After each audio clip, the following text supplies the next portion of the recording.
जी sir. मंगलाचरण करेंगे। ओम नमः सिद्धेभ्यः जय श्री ओम नमः सिद्धेभ्यः जय श्री ओम नमः सिद्धेभ्यः।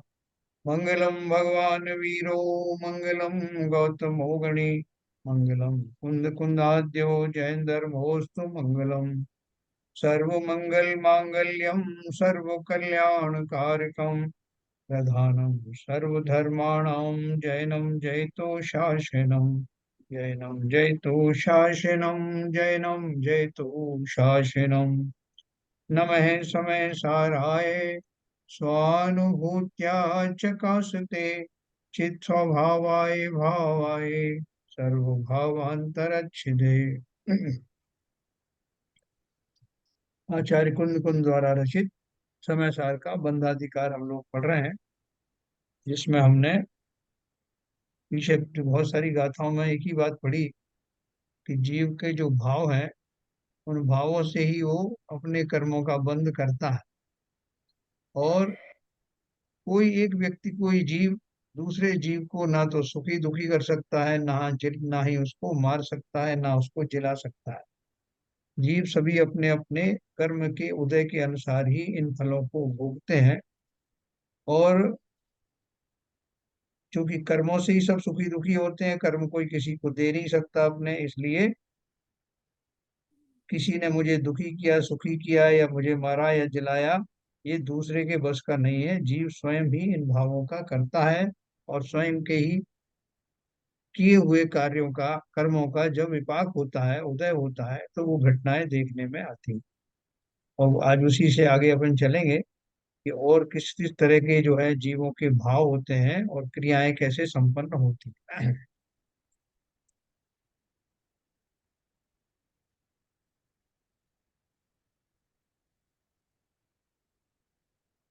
देखिए, अपन ने कल ये पढ़ा था, जब जीवों के यहाँ पर ने पढ़ा था, जो मरता नहीं है और दुखी नहीं होता वह सब भी कर्मोदयानुसार ही होता है। इसलिए मैंने नहीं मारा, मैंने दुखी नहीं किया, ऐसा तेरा अभिप्राय क्या वास्तव में मिथ्या नहीं है। अपन ने कल एक उदाहरण लिया था कि मैंने किसी को गाली दी, गाली देने का भाव तो ये था कि वो दुखी हो जाए, लेकिन दुखी होना या दुखी करना मेरे हाथ में नहीं है। वो उस गाली को कैसे लेता है, वो उसके भाव के अनुसार है।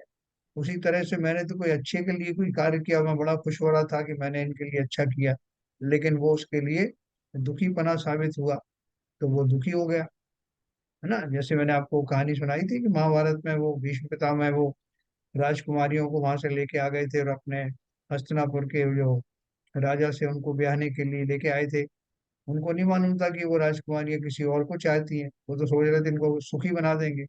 और वो बहुत दुखी हो गई और उन्होंने इसी कारण से उसमें से वो जो शिखंडी का जीव बना था, उसने उनसे अगले जन्म में या उसी जन्म में उससे वो बदला लिया। तो हम क्या सोचते हैं और जो होता क्या है, ये सब जो है जीव के अपने उदय के अनुसार होता है। इन गाथाओं का भाव आत्मख्याति। हाँ, तात्पर्य है कि सब जीवों का जीवन और मरण तथा दुखी सुखी होना कर्मोदयानुसार ही होता है। तो फिर दूसरों को मारने बचाने और सुखी दुखी करने की मान्यता मिथ्या ही है। इन गाथाओं का भाव आत्मख्याति में अत्यंत संक्षेप में इस प्रकार स्पष्ट किया है।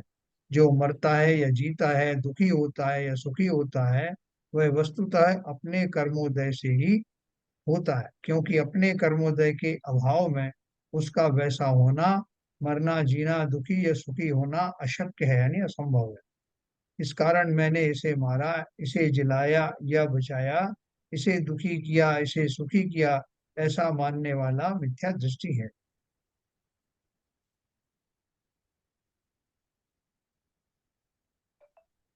अब इसी अभिप्राय का पोषक एवं आगामी गाथाओं की सूचना देने वाला कलश काव्य लिखते हैं, जिसका पद्यानुवाद इस प्रकार है। ये वीडियो कहाँ गायब हो गए सब?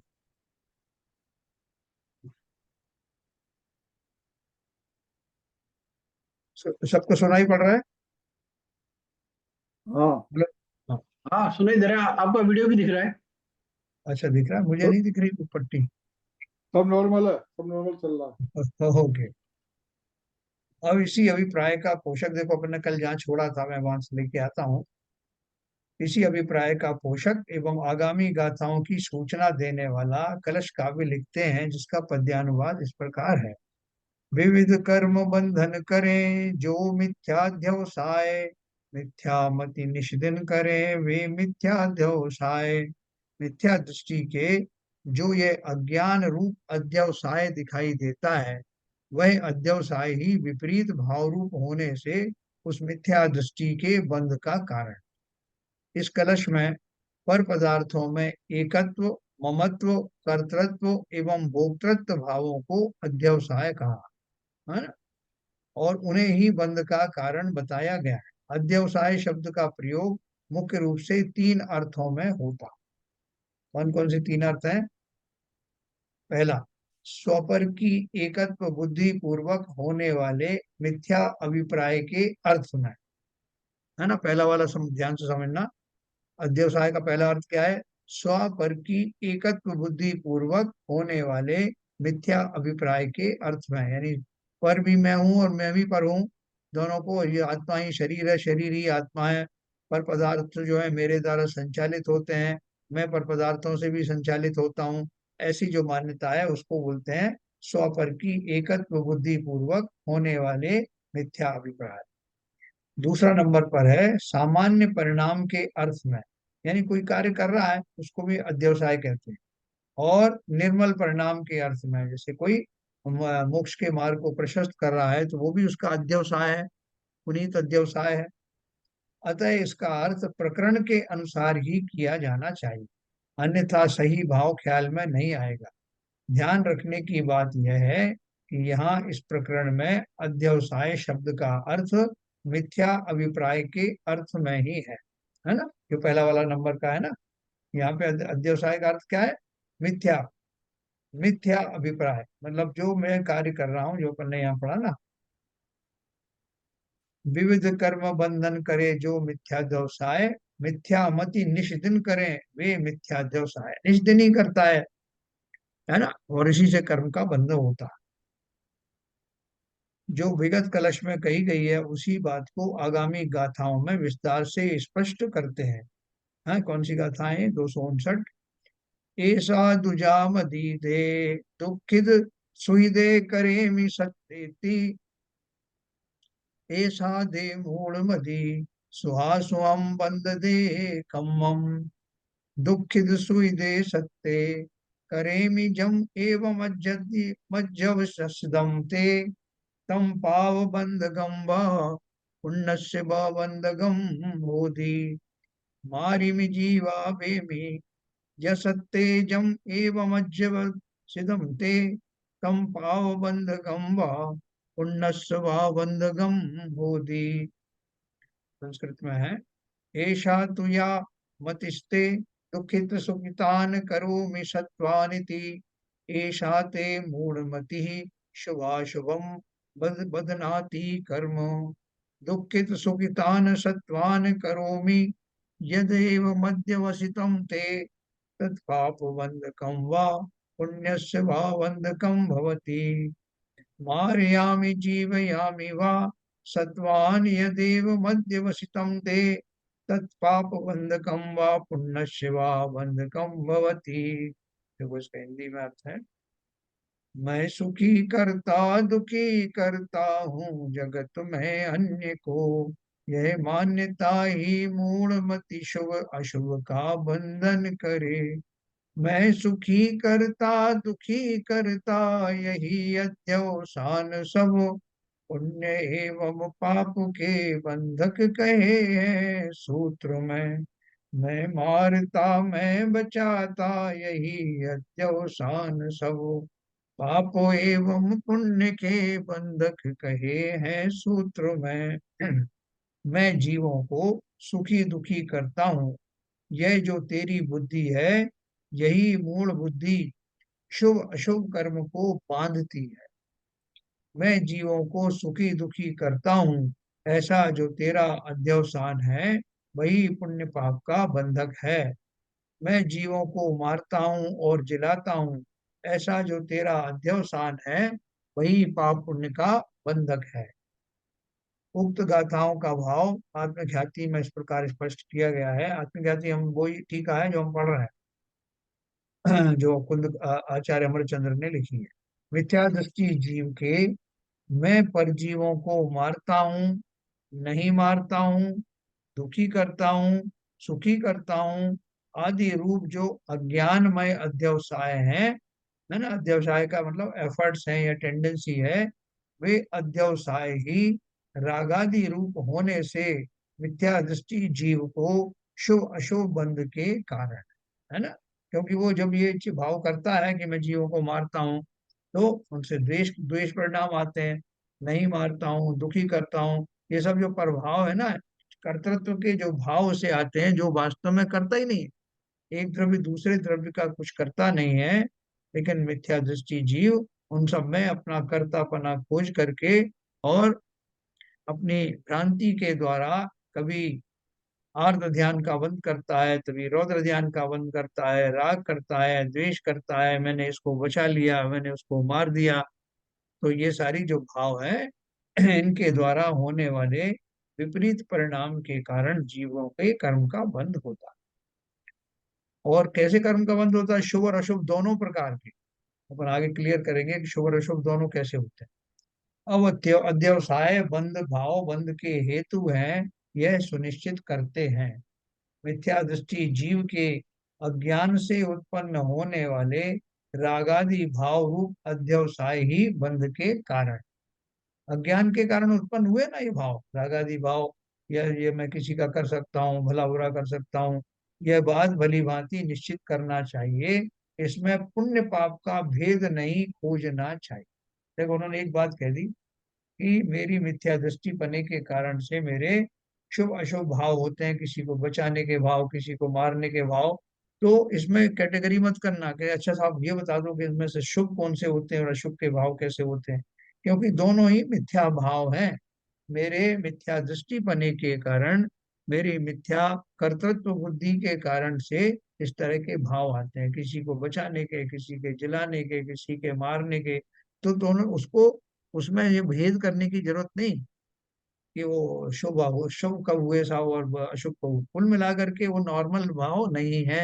जैसे सम्यक दृष्टि ज्ञानियों को होते हैं वैसे ना हो करके मिथ्या कर्तृत्व भाव वाले जो भी भाव हैं, चाहे दोनों तरह की क्यों ना हो, वो खोटे भाव हैं, उनसे निश्चित ही बंद होता है। तात्पर्य यह है कि पुण्य बंध का कारण कुछ और है और पाप बंध का कारण कुछ और है, ऐसा भेद करने की कोई आवश्यकता नहीं। क्योंकि इस एक ही अध्यवसाय के दुखी दुखी करता हूँ, मारता हूँ और सुखी करता हूँ, जिलाता हूँ, इस प्रकार दो प्रकार से शुभ अशुभ अहंकार रस से परिपूर्णता के द्वारा पुण्य और पाप दोनों के बंध के कारण होने में अविरोध है। तात्पर्य है कि इस एक अध्यवसाय से ही पाप और पुण्य दोनों के बंद होने में कोई विरोध नहीं, यानी दोनों में बंद हो सकते हैं। हाँ, यद्यपि मारने और दुखी करने के भाव की अपेक्षा बचाने और सुखी करने का भाव प्रथम दृष्टि में कुछ अच्छा प्रतीत होता है। आपको लगता है कि साहब देखो मारने का भाव तो हमने किया नहीं, हमने तो बचाने का किया ना, कि मैं बचा सकता हूँ, तो ये तो चलेगा ना। तो बोल रहे हैं कि अपने को ऐसा लगता है कि ऐसा भाव करना ठीक है, लेकिन वहां भी आपने मान्यता तो यही मानी ना कि मैं परद्रव्य का कुछ कर सकता हूँ। तो मान्यता तो खोटी ही है ना, इसलिए उसको अच्छा बुरा मानने की बात नहीं है। अपने खोटेपन का, अपनी गलत फहमी का निवारण करना चाहिए। यद्यपि मारने और दुखी करने के भाव की अपेक्षा बचाने और सुखी करने का भाव प्रथम दृष्टि में कुछ अच्छा प्रतीत होता है, तथापि वस्तु स्वरूप की विपरीतता अर्थात मिथ्यापना दोनों में समान रूप से विद्यमान। इसलिए यहाँ कहा गया है कि इनमें भेद खोजना बुद्धिमानी का काम नहीं। तात्पर्य इतना ही है कि कर्तृत्व बुद्धि पूर्वक पर के आश्रय से उत्पन्न होने वाले शुभ और अशुभ दोनों ही भाव समान रूप से मिथ्या व्यवसाय हैं और वे ही बंध के कारण है ना। इन गाथाओं की टीका के उपरांत और आगामी गाथा के पूर्व आचार्य अमरचंद्र एक वाक्य लिखते हैं जो इस प्रकार वास्तव में हिंसा का अध्यवसाय ही हिंसा है। यह फलित हो गया है, नहीं हिंसा करने का भाव हुआ और हिंसा प्रारंभ हो गई। उक्त वाक्य को पिछली गाथाओं का उपसंहार भी कह सकते हैं और आगामी गाथा का उत्थानिका भी, क्योंकि आगामी गाथा में तो साफ साफ ही कह रहे हैं कि जीव मरे चाहे ना मरे, बंध तो अध्यवसानों से ही होता है ना। ये बात अपन ने पिछले कई गाथाओं से अपन सुनते और समझते आ रहे हैं कि भाई किसी ने मान लिया अगर कि मैं इसको मारूंगा, तो भले ही वो उसको मार ना सके, लेकिन मारने का भाव आते ही वो हिंसा तो हो ही जाती है ना। तो इसको सब तरह से लगा लेना। तब एक जैसे शंका आ रही है हाँ कि जैसे कर्ता भाव का तो ठीक है, जैसे आपने बोला कर्ता भाव नहीं माना है, हाँ तो अब मैं क्या करूं कि मुझे पता है कि कर्ता तो मैं नहीं हूं, एक्चुअली जीव स्वतंत्र है, तो मैं अब ऐसा मान लेता हूं कि मैं निमित्त बनता हूं। तो जैसे हाँ कुछ भी मैंने किया कि मैंने निमित्त बना, मैंने ये किया, मतलब मैंने किया नहीं, मतलब ये मैंने ये किया शब्द ना यूज करके मैं ये शब्द यूज लूं, ओके मैं इस काम में निमित्त बना, मैंने बच्चे को पढ़ाने में निमित्त बना, बच्चे को बिजनेस में चालू करने निमित्त बना, और ऐसे करके मान करता रहूं तो नहीं चलेगा। देखो ऐसा है कि ऐसा कह देने मात्र से मैं कर्तापने से मुक्त थोड़ी हुआ, क्योंकि निमित्त तो स्वाभाविक तौर पर बनते हैं। कोई किसी के निमित्त को खोज नहीं सकता कि ये मैं निमित्त को ले आऊं, तो ये कोई निमित्त एक ऐसी हाँ नहीं, वस्तु या वो व्यक्ति जैसे नहीं है। जैसे स्वाभाविक ही बनेगा, जैसे मान लीजिए वो प्रयास किया, बच्चे को पढ़ा रहा है, या कोई भी घर का मिशन है या बाहर का मिशन है, सोसाइटी का भी हो सकता है, और वो काम उस तरह से हो गया। अब मैं बताऊं अपने कुलीग्स को कि देखो ये काम में मैं निमित्त बना, हाँ, तो ये नहीं तो आप कुछ बताओ। मैं बोलूंगा देखो, भाई साहब। ये तो तो ये भी गलत है ना। मैं ये कुछ तो बोलूं। एक तरीके से ऐसा हो गया कि हम बात को दूसरे तरीके से कहने की कोशिश कर रहे हैं। हाँ हम बिल्कुल इसको बिल्कुल। अपना कर्तृत्व का भावना मान के हम दूसरे तरीके से कह रहे नहीं हैं। हाँ मतलब नहीं अंदर नहीं से ये नहीं इंटरप्रिटेशन भाव नहीं तो जब ये अंदर से नहीं, ऐसा भाव नहीं है एलपी जनता खत्म हो जाएगा ना, तो ये भाव भी नहीं आएगा। भाई हाँ साहब। नहीं, देखो मैं ये कहना चाह रहा हूँ एक कि एक मिनट हमको बाबूजी भाई। कर्ता भाव में, मतलब मेरा एम्फसाइज करने का मतलब ये बात बोलने का मतलब मेरा ये था कि हमको कर्ता भाव के साथ साथ निमित्त भाव भी खत्म करना है, एक्चुअली दोनों ही भाव नहीं चलेंगे। मैं देखो, बोलूं कुछ। हाँ बोलिए। मैं बोला एक सेकंड। हाँ लेकिन बोलिए। ये मैं ये कह रहा ये था। संसार में रह के अभी वो भाव खत्म करना बहुत मुश्किल है। उसके लिए निकलने के लिए मतलब जैसे हम बोलते हैं कि कर्ता हम कम कर सकते हैं, ये सोचना हम मान सकते हैं, लेकिन जो वेद विज्ञान के साथ में जो हमको कर्ता का भाव निकलना है, उसके लिए तो फिर वो आपको एक काफी लेवल पे आगे आना पड़ेगा। हाँ नहीं, वो मैं तो भाई साहब सही बात है आपकी। ललित जी एक बात हूँ। निमित्त बनने में कर्ता भाव नहीं है। क्यों? आप निमित्त बन रहे हैं, उसके साथ साथ उसमें उसकी पढ़ाई भी निमित्त बन सकती है, और दूसरा आदमी भी निमित्त बन सकता है, तीन आदमी भी निमित्त बन सकते हैं। तो आप ये नहीं कह सकते मैं ही करता हूं इसका। You can't say that. नहीं, कर्ता तो कर्ता बोलेंगे भाव नहीं, माने क्या है? जैसे अब कर्ता भाव क्या होता है? एक कर्ता सेकंड, तो एक बोलेंगे ही सेकंड। नहीं, हम ये बोलेंगे कि मैं निमित्त बना, मैं बाकी के बारे में साइलेंट हूँ हाँ, ना, बाकी भी आप बने भी होंगे, निमित्त बन गए। आप बाकी भी निमित्त बने बन गए। होंगे, पर मैं अपने बारे में अगर कह रहा आपकी हूँ कि मैं भावना, निमित्त बना। आपकी भावना अगर ये है कि मैं निमित्त बना, तो इसमें वास्तव में निमित्त ही हैं आप। क्यों? इसलिए मैं बताऊंगा आपको। कर्ता भाव क्या आता है? मैंने तुम्हें पंडित, मैं डॉक्टर बना दिया, मैंने तुम्हें डॉक्टर बना दिया, एक कर्तव्य भावना आ गई और मैं ही कर सकता हूँ। निमित्त बनने का तात्पर्य यह है कि आप एक केवल आप एक निमित्त आप भी हैं, और उनकी पढ़ाई भी निमित्त है, और जो जिन जिन जिन गुरुओं ने, जिन टीचरों ने पढ़ाया वो भी निमित्त हैं, जो लड़के उनके साथ में रहे वो भी निमित्त हैं। आप you can't say that I am only the निमित्त। नहीं, मैं अगर ओनली आप शब्द नहीं कहेंगे बोल मैं रहा ही हूँ, केवल मैं बोल निमित्त रहा हूँ, हूँ मैं तो निमित्त बेकार बना, हो गया बाकी भी बने होंगे, और है। ऐसा करके मैं अपना मान करूँ, और मान करूँ कि देखो मान मैंने मान तो बात थोड़ा, मान तो अलग आ गई। बात देखो निमित्त देखो की एक बात चल रही है। इसलिए। एक सेकंड, एक सेकंड, एक हाँ, सेकंड। बात जैन बताओ। साहब, जैन साहब, हाँ हाँ मैं बोलना बोलना चाहता हूँ। हाँ बोलिए। अपने आप को निमित्त घोषणा करने का आपका अभिप्राय क्या है? हाँ, सबसे पहले वो है। बोला। अगर निमित्त बनने का अभिप्राय भी बोलना है तो कर्तव्य भाव आ गया। आ ही गया, हाँ, सही बात 100% है, आ सही गया। हाँ, तो बात फिर उसमें ज्ञानी का क्या रोल है? वो तो अज्ञानी की मिथ्या भाव ही है ये तो। और उसमें एक चाहे मायाचारी और निमित्त साथ में आ गई, साथ में मायाचारी भी मायाचारी लगा और था। आ गई।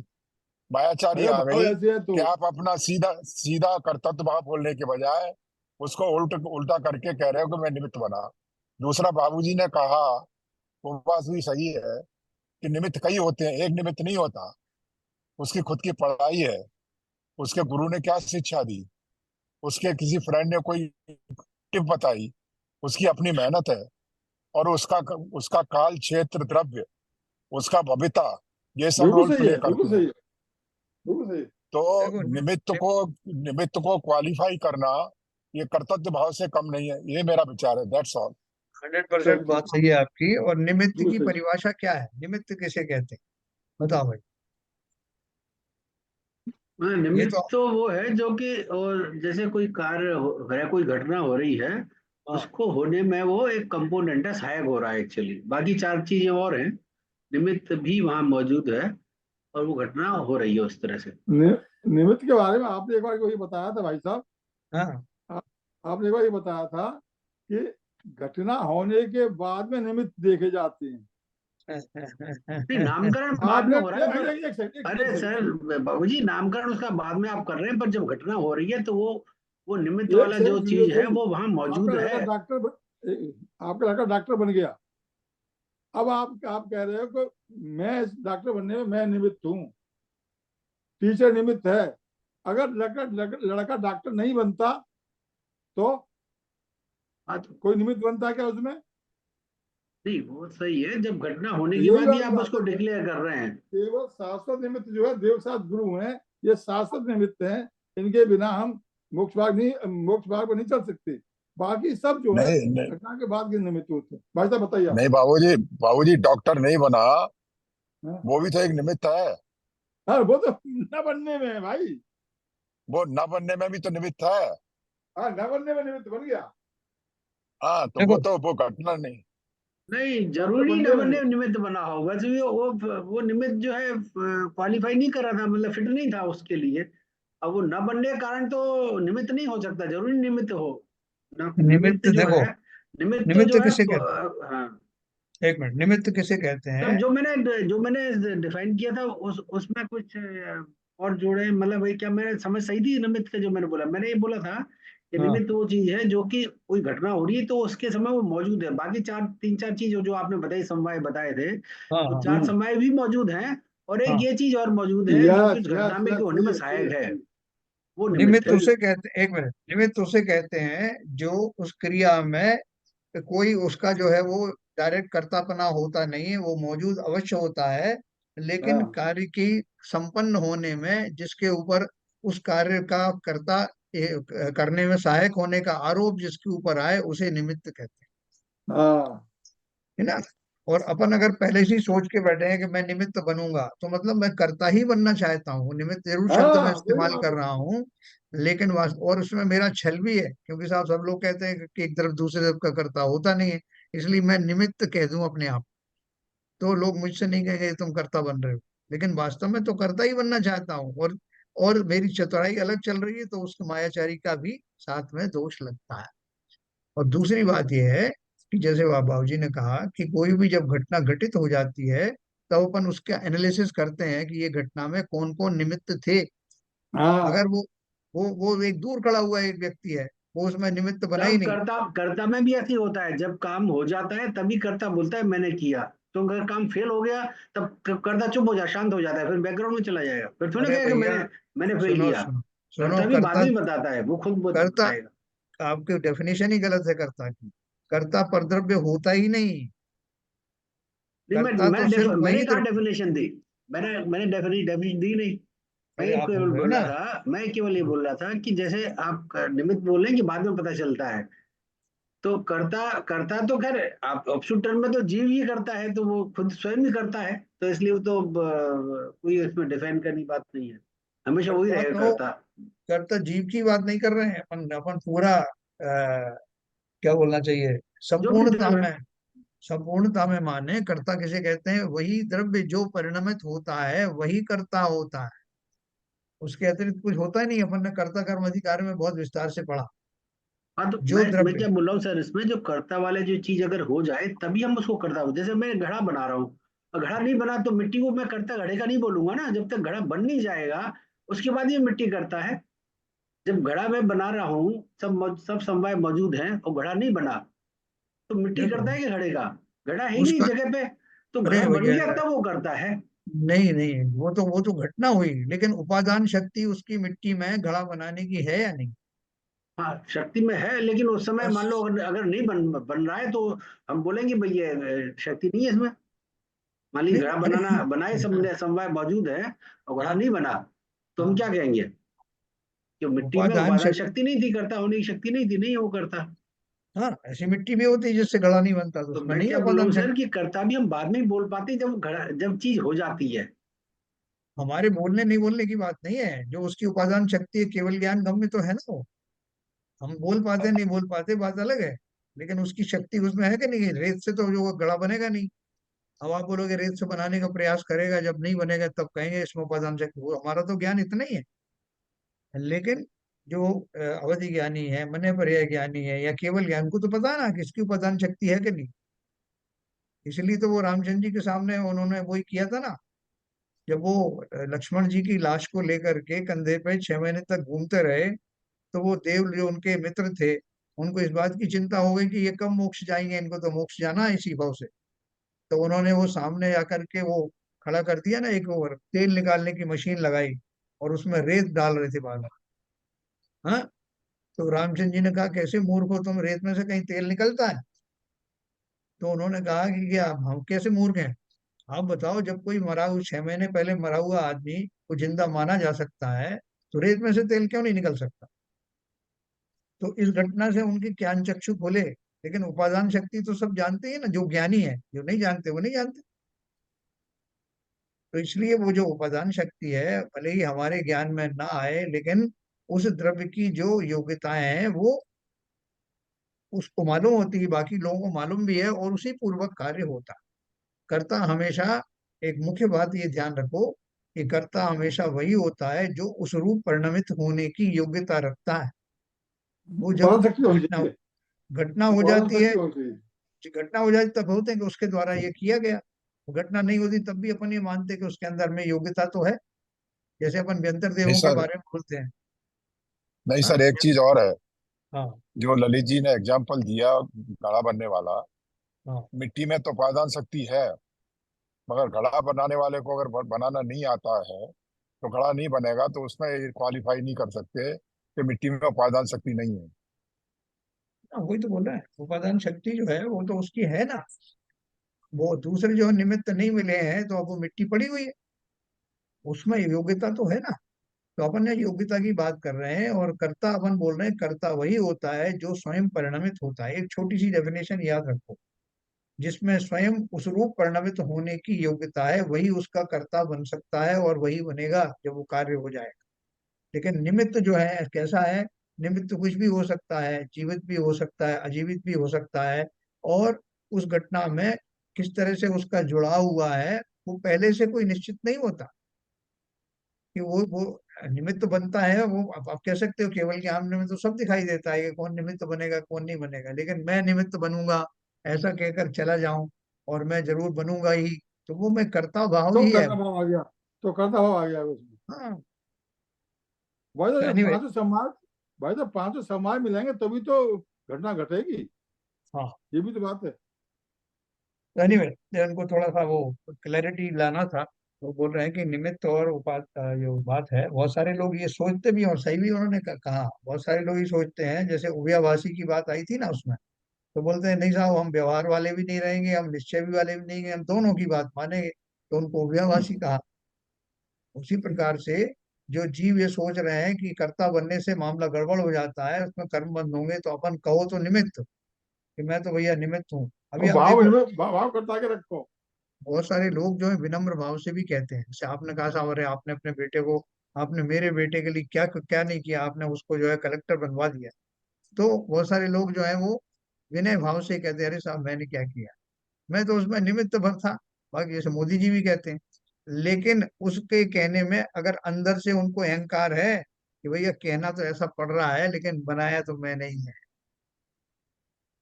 ऐसा भी होता है, विनय भाव से ऊपर आप प्रकट कुछ और कर रहे हो लेकिन अंदर से तो यही कह रहे हो। और इसलिए जब वो धन्यवाद देता है तो मैं अंदर से बहुत खुश भी होता हूँ। ये ज्ञानी जो है लज्जित होते हैं जब कोई उनकी प्रशंसा करता है। वो मानते ही नहीं कि ये मैंने कुछ किया। उनका एकदम भाव ही ऐसे होते हैं, उसकी क्रेडिट नहीं लेते वो।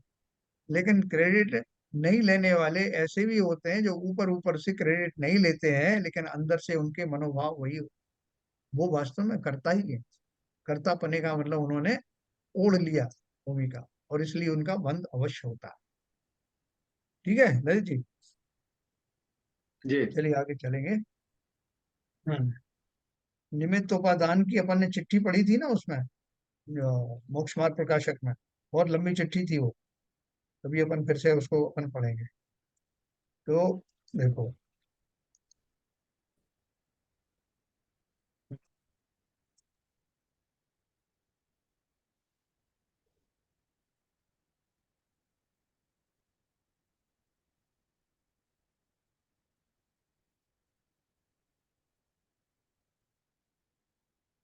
हाँ यहाँ से, यह आचार्य देव अति संक्षेप में ये कहना चाहते हैं कि बंध की संक्षिप्त सी कहानी मात्र इतनी ही है कि यदि तेरे हृदय में अध्यवसान भाव उत्पन्न हो गए, मैं परजीवों को मार सकता हूँ, बचा सकता हूँ, सुखी दुखी कर सकता हूँ, ऐसी मान्यता पूर्वक मारने बचाने या सुखी दुखी करने के भाव हो गए, तो फिर तुझे बंध होगा ही, क्योंकि तेरे बंध का संबंध तेरे अध्यवसानों से ही है, अन्य जीवों के मरने जीने या सुखी दुखी होने से नहीं है ना। अन्य जीवों का जीवन मरण और सुख दुख तो अनेक प्रकार की विचित्रता को लिए हुए उनके जो पूर्वोपात्त कर्म हैं, उन कर्मों के उदयानुसार उनकी विभिन्न प्रकार की पर्यायगत योग्यता से होते हैं। उनमें तेरे इन विकल्पों का, अध्यवसान भावों का कुछ भी योगदान नहीं है। यही मुझे कारण एक है बात कि पूछना था, एक बात पूछनी थी हम्म कि जैसे मान लीजिए अब हम किसी को किसी कहें वो तो आप खुद ही खुश हो रहे हैं। हम जो है खुद ही इस बात को सोच के कि मैंने कर दिया, ये काम मैंने कर दिया, और खुश हो रहे हैं। खुद ही हम दुखी होते हैं, खुद ही खुश होते हैं। इनमें कर्म बंद होता है। वो यही तो कह रहे हो, और क्या बोल रहे हो? हाँ, गाथा क्या यही कह तो रहे हैं? चल रही है, क्या? एग्जैक्टली यही बात चल रही है जो आप पूछ रहे हैं। नहीं मतलब दूसरों को करनी नहीं, अपनी खुद की। अरे अपनी तो बात हो रही है, और किसकी बात हो रही है? अच्छा अच्छा। ये देखो लिखा ना, क्या? मैं परजीवों को मार सकता हूँ, बचा सकता हूँ, सुखी दुखी कर सकता हूँ, ऐसी मान्यता पूर्वक मारने या बचाने या सुखी दुखी करने के भाव हो गए, तो फिर तुझे बंध होगा ही, क्योंकि तेरे बंध का संबंध तेरे अध्यवसानों से ही है, अन्य जीवों नहीं के नहीं, मरने। हाँ किसी को सुखी दुखी कर सकता हूँ, हाँ, ये ना करके खुद ही मैं कह रहा हूँ, मैं खुद ही खुश हो रहा हूँ, खुद ही दुखी हो रहा हूँ। दूसरों को मैंने, अच्छा अच्छा ठीक है, मैं समझ गया। ये सोच करके कि दूसरों को मैंने बनाया है, मैंने ये काम कर दिया, उससे खुश हो रहा हूँ, उससे दुआ। ठीक है, ठीक, समझ आ हाँ, गया। ये तो है। आगे आगे आगे आगे। हाँ, यही कारण है कि यहाँ आचार्य देव डंके की चोट कह रहे हैं कि जीव मरे चाहे ना मरे, सुखी दुखी हो चाहे ना हो, पर यदि अध्यवसान भाव है तो बंध अवश्य होगा।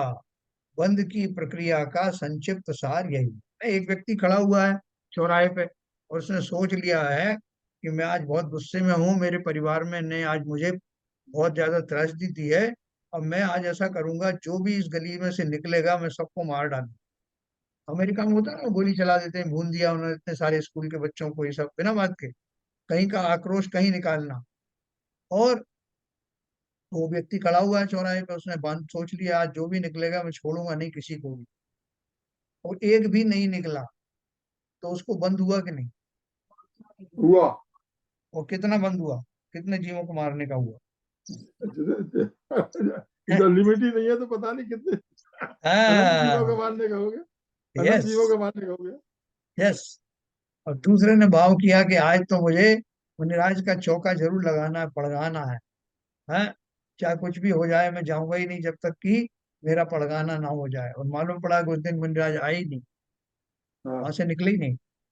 तो उसको शुभ बंद हुआ, अशुभ बंद हुआ, या कुछ भी नहीं हुआ? हुआ हुआ हुआ। सुबंध हुआ। है ना। तो यही बात है कि ये जो ज्ञानी है वो ये सब समझते हैं कि असली जो बंद होता है मेरे भावों का बंद होता है, उससे जीवों की जीव बचे या मरे या जो कुछ हुए वो तो उनकी अपनी जो कर्म है उनके उदय के अनुसार होगा, लेकिन मैंने अपने भावों से अवश्य ही कर्मों का बंद कर लिया।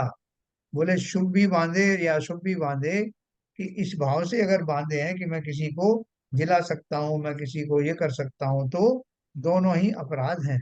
क्योंकि अज्ञानता पूर्वक होने वाले शुभ भाव भी मिथ्या भावों की कोटि में आते हैं, इसलिए उनसे पुण्य भी कैसा बंद होता है, पुण्य आदि भी जो होता है वो खोटा पुण्य बंद होता है। तो इसलिए ध्यान रखना, और खोटा पुण्य तो पाप का कारण बनेगा ही बनेगा। बंध के संदर्भ में जो बात 262वीं गाथा में हिंसा के बारे में कही गई है, वही बात अब इन गाथाओं में असत्यादि के बारे में कहते हैं, है ना। दूसरी असत्यादि के बारे में यही गाथा कही गई है। 262 गाथा में जो बताया वो आगे की गाथा बताते हैं। 263 264 एवमलिये अदत्ते अवम्ब चेरे परिगहे चेव कीरदि अज्जवसाणम जम तेण दो वज्जते पावम तह बीया सच्चे दत्ते बंभे अपरिगह तणे जी चेव कीरदि अज्जवसाणम जम तेण दो वज्जते पुण्यम। संस्कृत में है, एवमलीके अदत्ते ब्रह्मचर्ये परिग्रहे चैव क्रियते अध्यवसानम् यत्तेन तु बध्यते पापम् तथापि च सत्ये दत्ते ब्रह्माणि अपरिग्रहत्वे चैव क्रियते अध्यवसानम् यत्तेन तु बध्यते पुण्यम्।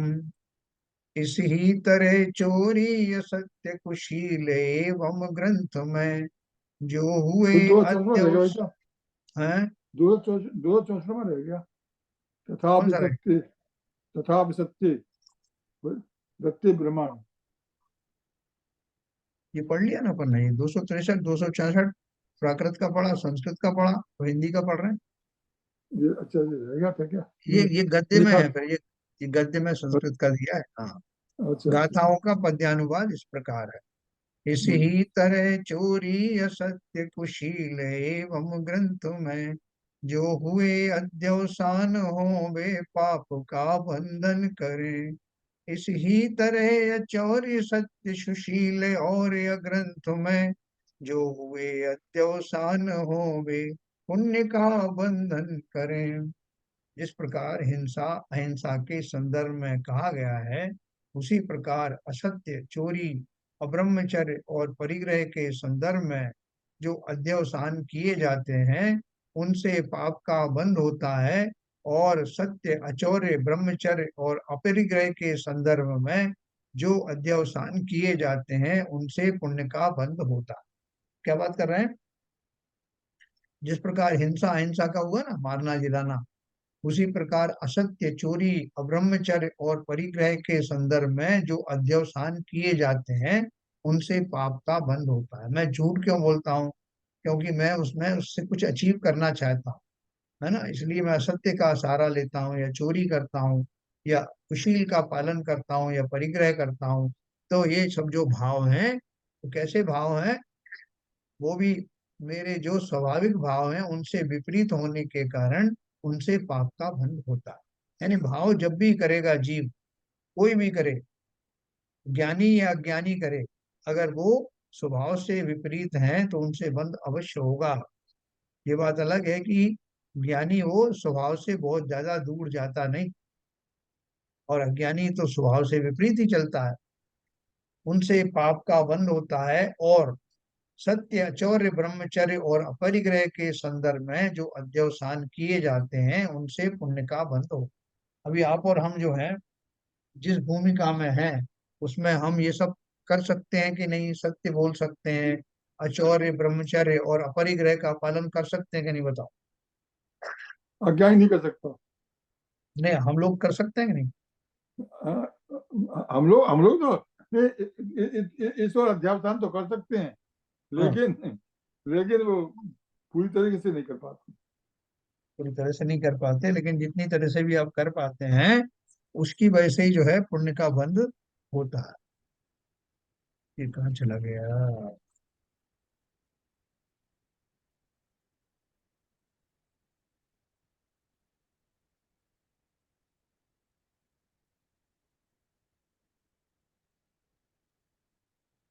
384 पेज पे लीजिए, 384 और ऊपर 384। ये अपने आप नीचे लुढ़क गया। ये इसमें नंबर, पेज नंबर कुछ और आता है ना वैसे। हाँ। और हाँ, और हाँ बस, और ऊपर, और ऊपर, बस। उसी प्रकार असत्य, चोरी, अब्रह्मचर्य, परिग्रह के संदर्भ में भी जो अध्यवसाय किए जाते हैं, यानी जो भाव किए जाते हैं, वे सब पाप बंध के एकमात्र कारण हैं। और जिस प्रकार अज्ञान से अहिंसा के संदर्भ में अध्यवसाय किया जाता है, उसी प्रकार सत्य, चौर्य, ब्रह्मचर्य और परिग्रह के संदर्भ में अध्यवसाय किया जाता है, वह सब पुण्य बंध का एकमात्र कारण है। हमारा पुण्य बंध कैसे होता है? जैसे अपन ने बोला ब्रह्मचर्य व्रत का पालन करो साहब, महाराज ने कह दिया कि तुमने आहार दे रहे हो हमको ना, तो 1 महीने तक ब्रह्मचर्य का पालन करो। तो अगर हमने, अभी हम ज्ञानी सम्यक दृष्टि तो नहीं हुए, लेकिन इस भाव से कि मैं उन क्रियाओं के साथ में अपने भावों को भी नियंत्रित रखूंगा और मैं रख पाता हूं, तो मुझे पुण्य का बंध अवश्य होगा। इसी तरह से कोई चोरी आदि मुझे लगती थी, चोरी का दोष भी लग जाता था, कई बार अनजाने में लग जाता था। अब मैंने अचौर्य व्रत धारण किया और विश्वास पूर्वक सब तरह से सजग होकर उसका पालन किया, है ना। आप कहोगे साहब वो तो सम्यक दृष्टि के ही वास्तविक जो है व्रत आदि होते हैं, बिल्कुल ठीक है, लेकिन अपनी भूमिका में मैं भी उनका किंचित निर्वाह कर सकता हूँ। कहीं गलती से मैं किसी की चीज उठा लेता था, बिना पूछे कोई चीज ले लेता था, साहब मेरा भी अधिकार है, ऐसा सोच करके कर लेता था। लेकिन अब जब से अचौर्य व्रत मैंने लिया है, मैं बहुत सतर्क होकर के कार्य करता हूँ कि नहीं भाई, इस पर मेरा स्वामित्व नहीं है, ये चीज मैं पूछ कर लूँ, है ना। देखो वो जो मुनिराज तो जो है वो जल और वो मिट्टी के अलावा जो है कोई भी चीज बिना श्रावकों के दिए नहीं लेते, इसी टाइम करते हैं।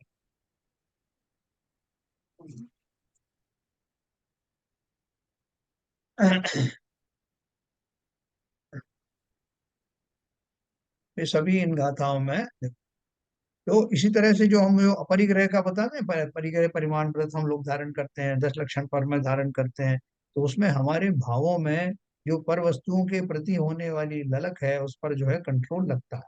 और किंचित वो सिद्धांत भी फलित होता है कि वास्तव में संसार की कोई वस्तु मेरी है ही नहीं, किस बात का परिग्रह करूं। तो वो जो हमारे अंदर में भावों की जो विशुद्धि आती है, उस जाति के भावों की, उनसे पुण्यबंध अवश्य होता है। अगर वो सम्यक दृष्टि है तो उसको और उच्च कोटि का जो है भाव होते हैं, तो वो तो बिल्कुल अकिंचन वाला उसकी वो हो जाती है दृष्टि, इसलिए उसके जो शुभ बंध होता है वो उत्कृष्ट प्रकार का होता है। लेकिन कहने का सिर्फ अर्थ यही है कि अगर हमारा अध्यवसान, हमारे जो विचार हैं उस दिशा में बढ़ते हैं तो पुण्य बंध के कारण बनते हैं, और इसके विपरीत अगर सत्य असत्य, चोरी और अब्रह्मचर्य, परिग्रह अपरिग्रह परिग्रह के आदि के संदर्भ में हो तो पाप का बंध होता है। ये बहुत सिंपल है, 10 लक्षण में भी अपन ने पढ़ा।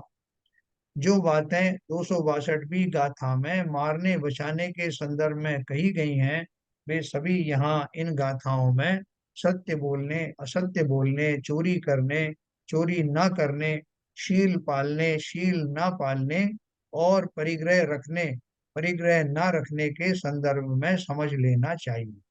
इसी प्रकार इन गाथाओं में यही कहा गया है कि पुण्य बंध और पाप बंध दोनों ही प्रकार के बंधों का कारण तो एकमात्र अध्यवसान भाव ही है ना। ये हमको बहुत क्लियर पहले से भी था। अभी शब्द भले ही उन्होंने अध्यवसान दिया है, लेकिन अपन जानते तो यही, अपन खाली भाव के रूप में बोलते थे उसको, है ना, सिर्फ भाव के रूप बोलते थे। पुण्य बंध और पाप बंध दोनों ही हमारे भावों के अनुसार होता है। तो भाव को ही उन्होंने एक शब्द दिया है, शास्त्रीय शब्द, जिसको अध्यवसान दिया है। जो क्या बोलना चाहिए, एफर्ट कह लो उसको, ये एकत्व भाव कह लो। ज्ञानियों के लिए क्यों कहा वो एकत्व भाव से, क्यों उसको रिलेट किया, क्योंकि ज्ञानी तो इस बात को मानते हैं कि कोई वस्तु दूसरे दूसरे वस्तु का कुछ कार्य करती नहीं है, और मैं और मेरे जो अतिरिक्त जितनी भी वस्तुएं हैं उनमें एकत्व नहीं हो सकता, उन्हें भेद विज्ञान होता है। इसलिए जिन्हें नहीं होता भेद विज्ञान, उनके लिए कहा गया है कि मिथ्या अध्यवसान, यानी ऐसा एफर्ट, ऐसी टेंडेंसी, ऐसी विचारधारा जो पर वस्तुओं में एकत्व खोजे, वो सब पाप बंध का कारण है ना। इसमें मेरे ख्याल से कोई कंफ्यूजन नहीं है, क्योंकि अपन ने पहले भी अपन जानते हैं कि पुण्य पाप बंध दोनों ही भावों का खेल है। यद्यपि यह बात विगत गाथाओं से स्पष्ट हो गई है कि बंध का कारण अध्यवसान भाव ही है, तथापि कुछ लोगों के हृदय में यह विकल्प बना ही रहता है कि अध्यवसान के अतिरिक्त बंध का कारण कोई बाह्य वस्तु भी होना चाहिए। है, देखो ये जो अभी ललित जी ने जो क्वेश्चन पूछा था ना, इसका आपको वो भी मिलेगा समाधान। कुछ लोगों के हृदय में यह विकल्प बना ही रहता है कि अध्यवसान के अतिरिक्त बंध का कारण कोई बाह्य वस्तु भी होना चाहिए। इतने मात्र से कि मैंने ऐसा सोचा और उससे बंद हो गया, इससे ही हो जाएगा क्या? कोई बाह्य वस्तु भी तो इसमें निमित्त होना चाहिए, बनना चाहिए। अज्ञानियों के इस विकल्प को दूर करने के लिए 265वीं गाथा लिखी गई है, जिसका पद्यानुवाद इस प्रकार है। पद्यानुवाद से पहले अपन ये पढ़ेंगे। वत्थुम, वत्थु माने वस्तु, वत्थुम पडोच्च जम पुण अज्जवसाणम तु होदि जीवाणम नयवत्थदो तु बंधो अज्जवसाणेन बंधो थी। संस्कृत में है, वस्तु प्रतीत्य यत् पुनरद्यवसानं तु भवति जीवानां न च वस्तुस्तु बंधो अध्यवसानेन बंधो अस्ति। अब हिंदी में, ये भाव अध्यवसान होते वस्तु के अवलंब से, अवलंब माने अवलंबन से, ये भाव अध्यवसान होते वस्तु के अवलंब से, पर वस्तु से ना बंध हो बंध अध्यवसान से। जीवों के जो अध्यवसान होते हैं वे वस्तु के अवलंबन पूर्वक ही होते हैं, तथापि वस्तु से बंध नहीं होता, अध्यवसान से ही बंध होता है। यानी जब वो बंद करता है तो कोई वो वस्तु भी सामने होती है या विचार में, चिंतन में आती है, लेकिन जब बंद होता है तो भाव से ही होता है, वो वस्तु नहीं करती। वस्तु के प्रति आपका जो भाव क्या है उससे बंद होता है। उक्त गाथा का भाव आत्मख्याति में इस प्रकार स्पष्ट किया गया है। अपन अभी पढ़ते हैं, फिर अपन डिस्कस करेंगे।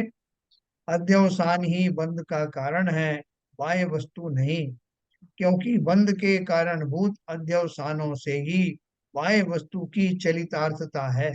तात्पर्य है कि बंध के कारणभूत अध्यवसान का कारण होने में ही बाह्य वस्तु का कार्य क्षेत्र पूरा हो जाता है, वह वस्तु बंध का कारण नहीं होती।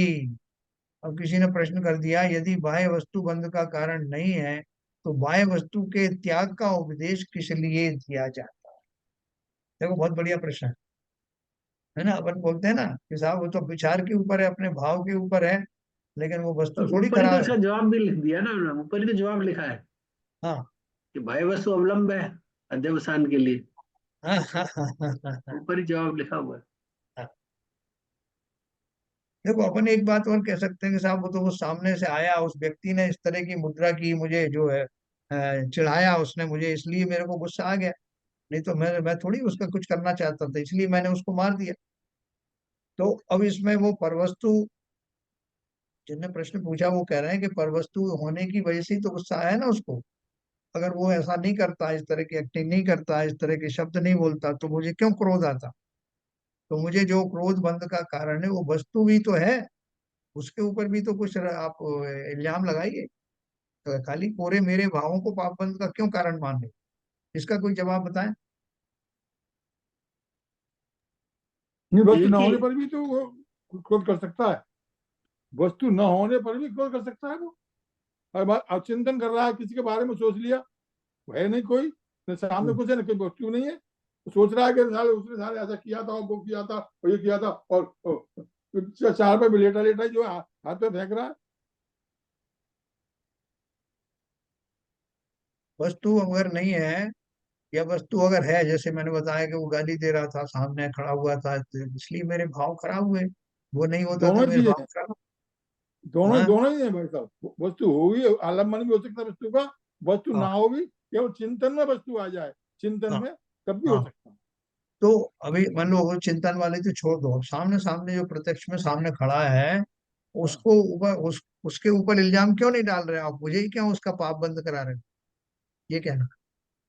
वो वस्तु में जीव अलग अलग तरह के भाव करता है ना। किसी कोई जीव, कोई वस्तु है हाँ और मैं, मेरे सामने आई और मैं जो है बड़ा द्वेष करने लगा, कोई हाँ। कोई है कुछ और करने लगा, तो ये तो भाव है। आपके भाव तो आपके कंट्रोल में है ना, जीव के कंट्रोल में है। बहुत बढ़िया। तो बहुत इसलिए बढ़िया। वस्तु पे दोष नहीं है, जीव पर ही, खुद के ऊपर ही दोष है कि भाई आपने उसको ऐसे क्यों रिएक्ट किया, क्यों भाव बनाए ऐसे। हाँ। सरिता जी कुछ बोलना चाह रही हैं? अनम्यूट करिए, अनम्यूट। तो अनम्यूट करो, अनम्यूट। हम जैसे भाव कर रहे तो वैसे ही हमारा व्यवसाय बन रहा है ना, तो फर्क तो वस्तु को थोड़ी पड़ रहा है, हमारे भावों से हमें फर्क पड़ रहा है। क्योंकि वही वस्तु जो है, वो चलो आप ये कह सकते हो कि साहब वो मेरा दुश्मन था इसलिए मेरे को ऐसा आया, आपका दुश्मन होता तो आपको मालूम पड़ता। और दूसरा व्यक्ति है, उसका दुश्मन उससे भी भयानक था, वो सामने आके खड़ा हो गया, उसने उससे भी ज्यादा ऐसी चेष्टाएं की कि सामने वाले को क्रोध आ ही जाए, लेकिन वो नहीं आया, उसका जो प्रतिद्वंदी था। तो इसका अर्थ क्या हुआ कि वस्तु की बात नहीं है, वस्तु तो कुछ भी होने दो, वास्तव में तो बात है कि मैंने कैसे अपने भावों को नियंत्रण में लाया, किस आधार पर मेरा चिंतन जो है वो, मेरा जो चिंतन था वो किस आधार पर आश्रित था। जैसे मैंने माना कि संसार में कोई किसी का शत्रु मित्र होता ही नहीं, और मैं किसी का कुछ बिगाड़ कर वो कर ही नहीं सकता, सब जीवों को अपने अपनी किए की सजाएं मिलती हैं, ये प्रकृति का नियम है। और किसी कोई, इसने मेरा कुछ बिगाड़ा, कभी कभी मेरे ऐसे भाव आए होंगे, मेरी शत्रुता इससे बन गई हो, लेकिन मैं तो मानता ही नहीं हूँ अभी आज की डेट में कि कोई मेरा शत्रु है। और ये भी मेरा उपकारी ही है जिसने मेरे कर्म की निर्जरा करा। ऐसा भाव मुझे करने में कोई रोक सकता है क्या? और ऐसा भाव अगर मेरा आया, समता का भाव आया, वेद विज्ञान वाला भाव आया, तो बंद कैसे होगा? बल्कि कर्म की निर्जरा हो जाएगी और नवीन बंध होगा नहीं। जैसे ललित जी ने कहा कि वस्तु कोई भी आने दो, मैं उसका जो है सोचने वाला तो मैं हूं ना, ज्ञानी मैं हूँ। मुझे उसको कैसे टैकल करना है, कैसे हैंडल करना है, उसके बारे में क्या सोचना है, इसके लिए मैं स्वतंत्र हूँ। ठीक है ना सर? तो इसमें कहीं कोई मेरे ख्याल से कंफ्यूजन की बात है नहीं। अब दूसरी इन्होंने एक जो प्रश्न पूछा है कि अगर वो वस्तु जो है मेरा कोई भी बंध का कारण नहीं होती है, तो मेरे सामने से वस्तुओं क्यों हटाते हो? कि ब्रह्मचर्य का पालन करना है तो शील वाण नौराग, ब्रह्म भाव अंतर लगो तो स्त्रियों के सामने नहीं रहना, एकांत में उनसे बात नहीं करना, ये सब जो चीजें क्यों अंकुश लगाया गया है, उन वस्तुओं को रहने दो। तो ये उसका उत्तर उन्होंने प्रश्न पूछा है। एक मिनट, ये प्रश्न, यदि बाह्य वस्तु बंध का कारण नहीं है तो बाह्य वस्तु के त्याग का उपदेश किस लिए दिया जाता है?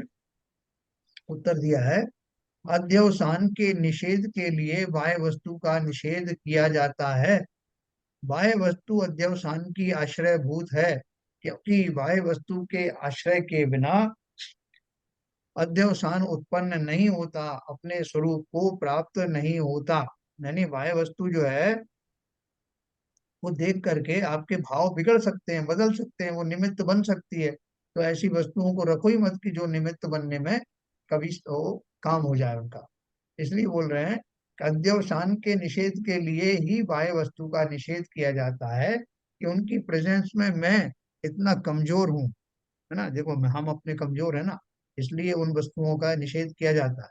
लेकिन जब हम भगवान की बात करते हैं तो अपन ने भक्तामर पाठ में पढ़ा ना, सुर बालाएं तुम्हें दिखाकर हाव भाव में, यदि लावण्य कर न सकी तो विमल चित्त में, रंचक विकृति काम मल जन्य, अचरज क्या यदि प्रलय पवन से उड़ जाते गिरि शिखर नगण्य, किंतु कभी क्या विचलित होता मंद रात्रि का शिखर सुरभ।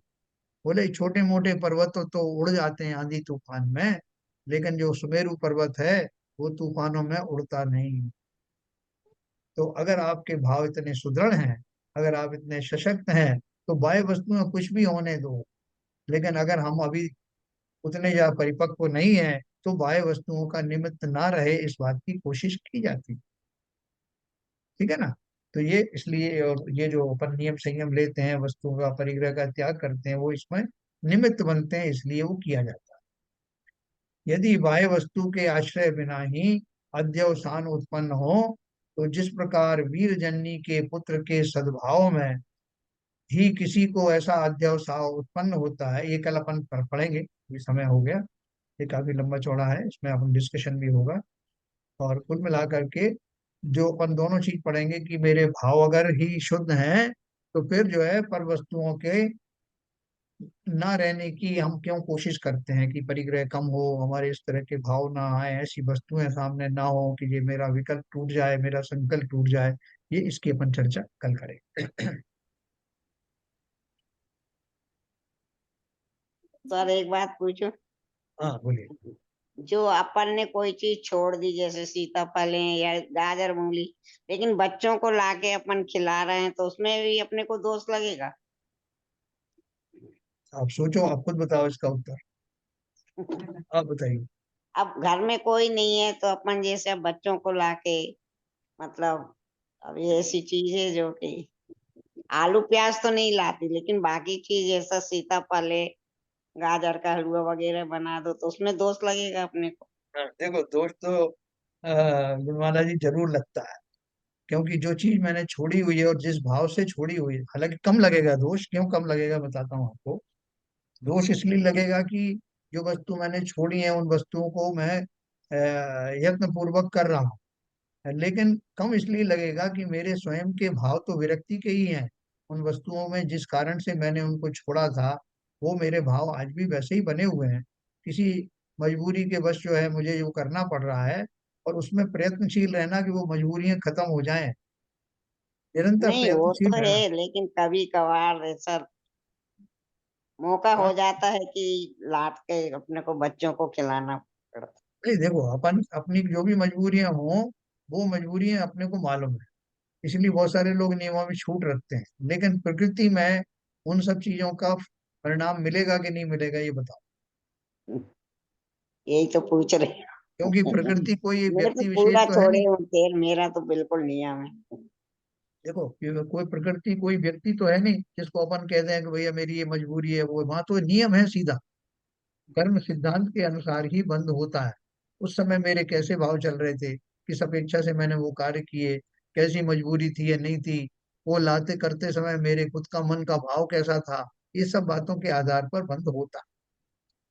इसलिए हम जब छूट भी ले लेते हैं ना, सब मेरा इतने दिन की छूट है, या मेरे जो बाहर की छूट है यहाँ की नहीं है, तो वो छूट से बंद नहीं होता क्या, उतना उतना बंद अवश्य होता है नहीं जितनी नहीं, मैंने खेल छूट ली। छूट तो पूरी छूट है, लेकिन बस यही है कि कभी कभी ऐसा लगता है कि चलो बच्चों के लिए ले चले। नहीं नहीं, वो आपकी बात सही है, लेकिन जहाँ आपने जो प्रश्न पूछा सिद्धांत की अपेक्षा से बंद तो होता है, लेकिन अब वो उतना आप बंद नहीं कर पाते, तो आ, मजबूरी के नाम से होता है, तो उतना बंद तो होता है, हल्का फुल्का बंद तो होता ही। ठीक है ना। तो हाँ चलिए कल ठीक। अपन फिर से इस बात को पढ़ेंगे अपन, और आगे जिनवाणी स्तुति करें ललित जी। मिथ्यतम नाश वे को ज्ञान के प्रकाश वे को आप पर भास वे को भानु सी बखानी है। छहो द्रव्य जान वे को बंध विधि भान वे को स्वपर पिछान वे को परम प्रमाणी है। अनुभव बताए वे को जीव के जताए वे को काहू न सताए वे को भव्य और आनी है। जहाँ ताह तार वे को पार के उतार वे को सुख विस्तार वे को यही जिन वाणी है। हे जिनवाणी भारती तो जबूद रैन जो तेरी शरण आ गए सो पावे सुख चैन। या वाणी के ज्ञान से सूझे लोकालो सो वाणी मस्तक धरो सदा देते हैं दो सदा देते हैं दो। जिनवाणी माता की जय। जय प्रभु कर्म जय।